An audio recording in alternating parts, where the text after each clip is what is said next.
So guys, मैंने आपसे कहा था उस दिन कि मैं आपको क्विक फूड डिलीवरी वाला जो सिस्टम है उसके बारे में बताऊंगा कि बिजनेस में कैसे आपका काटा जा रहा है। तो मेरे साथ आज एक व्यक्ति खड़े हैं जिन्होंने इस तरह की कंपनी में, जो कि इन क्विक फूड डिलीवरी वाले जो ऐप्स हैं, मैं नाम नहीं लूंगा उनका, उनको वो as a outsource company food वहाँ पे देते हैं, फ्रोजन फूड जो आपको एज अ फ्रेश फूड करके बेचा जाता है। क्या करके? Fresh food. 10 मिनट में कौन सा फ्रेश फूड बनता है दोस्तों? क्या आपने देखा है 10 मिनट बिरयानी बनते हुए, 10 मिनट सब्जी बनते हुए? मेरे घर में 10 मिनट आधा नहीं घूमता, जो कि सच बात है। तो वही है, जब मैं भाई को इधर लाऊंगा, उनका फेस में ब्लर कर दूंगा, उनसे कुछ तीखे सवाल करेंगे और आपको उनका जवाब देंगे।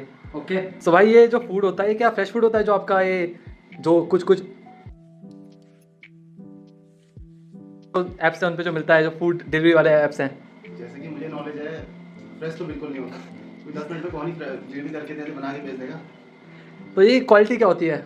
या हाई क्वालिटी फूड होता है कि सस्ती क्वालिटी का? क्वालिटी तो बिल्कुल घटिया होती है, क्योंकि सामने वाला पर्सन आपसे प्रॉफिट ले रहा है, वो थर्ड पार्टी से खरीद रहा है।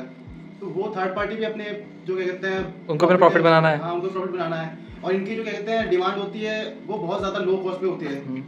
तो दोस्तों, यही है जो ये ऐप्स होते हैं, जो ये कंपनीज होती हैं, इनको जो फूड चाहिए होता है वो एक पर्टिकुलर प्राइस पे चाहिए होता है, हाई क्वांटिटी, एक पर्टिकुलर लो प्राइस होता है। तो उसके हिसाब से डीलर होता है, जो सब कॉन्ट्रैक्टर होता है, वो उसी हिसाब से अपना मार्जिन लगाता है उसमें। और क्वालिटी कई बार लो होती है, हद लो क्वालिटी, जो रॉ मटेरियल बहुत बेकार होता है। सीजन के टाइम पे सारा फूड, सब्जियां और क्या कहते हैं चिकन वगैरह सीजन पे जब सस्ता होता है स्टोर कर लिया, वो पहले स्टोर किया हुआ, उसके बाद उसको पकाया, फिर उसकी वैलिडिटी 1 साल की, मतलब 6 महीने पहले रखा हुआ चीज़ उसको आज बनाया, उसके बाद वो 1 साल के लिए वैलिड है।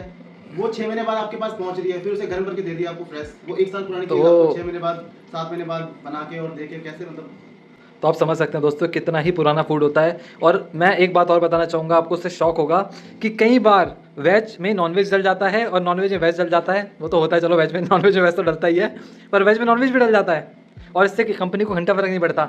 और जो सब कॉन्ट्रैक्टर कंपनीज होती है, इनमें कोई सेपरेट नहीं होता कि वेज आइटम का अलग प्रिपरेशन हो रहा है, नॉनवेज का अलग हो रहा सारे है। किचन एक साथ चलता है, सारे किचन एक साथ सब कुछ। प्याज कटता है वेज के लिए भी और नॉन वेज के लिए भी, सेम जो ग्रेवी होती है इस्तेमाल होती है। बगल में चिकन पक रहा होता है, इस तरफ अगर वो बहुत जल्दी में होते हैं तो बर्तन को वॉश भी नहीं करते, उसी बर्तन में दोबारा पका दिया।